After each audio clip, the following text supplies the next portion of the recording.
All right, let's dive right into this explainer. Welcome, everyone. Today, we are acting as your ultimate guide for finally stopping those, let's be honest, incredibly frustrated threaded pipe drips hiding under your sinks and behind your drywall. We're going to take a comprehensive look at the physics, the frequent failures, and the actual professional fixes for everyday household plumbing connections. Picture this exact scenario, because we've all been there. You've just carefully wrenched that shiny new chrome shower arm into the wall, as tight as it'll absolutely go, right? You turn the water on, take a step back to admire your handiwork, and yep, it's still dripping. No way! Why does this happen to so many of us? Why does a seemingly simple connection refuse to hold back the water, even when we feel like we did everything perfectly by the book? So here is our playbook to solve this once and for all. First, the frustrating leak. 2, tape application mistakes. 3, when to skip tape. 4, the 50 psi pressure test. And 5, the ultimate leak-proof fix. Okay, moving right into section 1, common Teflon tape mistakes. Let's see how just a few minor missteps with standard Teflon tape, or PTFE tape as it's technically known, can completely sabotage your project before you even turn the main valve back on. Right off the bat, our first misstep is all about placement. You know, if you cover the very end of the pipe, you're literally setting yourself up for failure. This thin tape is incredibly flexible, so when it hangs over the opening, threading the new piece on just causes that excess tape to fold inside. It can stretch right across the opening, blocking your water flow, or worse, getting trapped inside your plumbing system. The golden rule here is super simple. Always, always leave the first thread exposed. You really don't need to wrap all the way to the tip for a secure seal. Now, you absolutely must wrap clockwise as you face the opening. Why? Well, think about it. When you wrap backward, counterclockwise, and then thread the metal fitting on, it fights the tape. The tape just bunches up, completely unwraps itself, and pushes right off the threads. You'll take the fitting back off and see that the first couple of threads are totally bare. Total waste of time. Wrapping clockwise guarantees the new fitting actually pulls the tape tighter as it turns. That brings us to section 2, when to skip the tape entirely. And honestly, what's really fascinating here is that sometimes using tape is exactly why your fitting is leaking. More is definitely not always better. Listen, you should never, and I mean absolutely never, use tape on these specific connections. PEX piping, compression joints like your quarter-turn valves, connections with built-in rubber O-rings, glued PVC joints, or those toilet water supply lines. See, these systems don't actually rely on metal threads to form the watertight seal. The threads are just there to squeeze the parts together.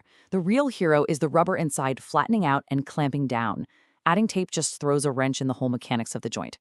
The big takeaway here is that forcing tape into a compression joint, or over-tightening something like a plastic shower head because you stuffed it with unnecessary tape, is super risky. All that added bulk creates way too much pressure. You can literally split a brass or plastic fitting wide open right in your hands. And trust me, nobody wants a third trip to the hardware store in one day. All right, on to section 3, the 50 psi pressure test.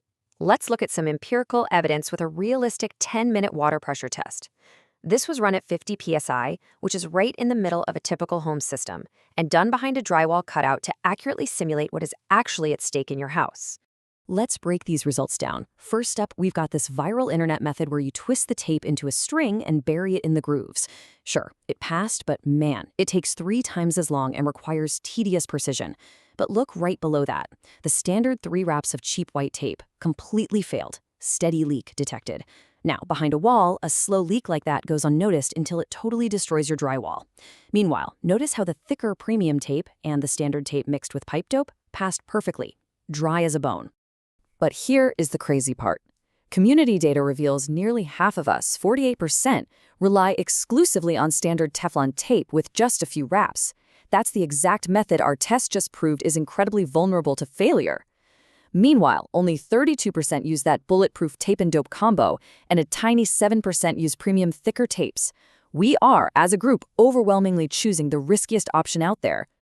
I think the issue is we're just scared of overdoing it, right? We read minimum of 3 wraps on the spool, and we just stop. But as veteran plumber Roger Wakefield points out, if you're stuck using that cheap, thin, standard tape, you really need to push past that fear. Because it's so thin, you're liable to need 6 or 7 wraps around the pipe just to make sure the water pressure doesn't blast right through it. Which leads us to Section 4, the ultimate leak-proof fix. We've seen the fails and the bad habits, so now let's look at the absolute pro secret passed down by veteran plumbers to guarantee a perfect connection the very first time. Here's your playbook. Step 1, and this is absolutely crucial for a clean application. Pinch the tape against the threads with your index finger for tight tension. This stops it from bubbling up sloppily. Step 2, wrap it clockwise 3 to 6 times, depending on the thickness. Step 3 is the real game changer. Smear a thin layer of pipe dope right over the tape. The tape acts as your sealant and lubricant for the big gaps, while the dope acts as a secondary liquid sealant for the whole shebang. Finally, step 4, tighten carefully. No over-tightening. Oh, and here's a fantastic pro tip to elevate your DIY game.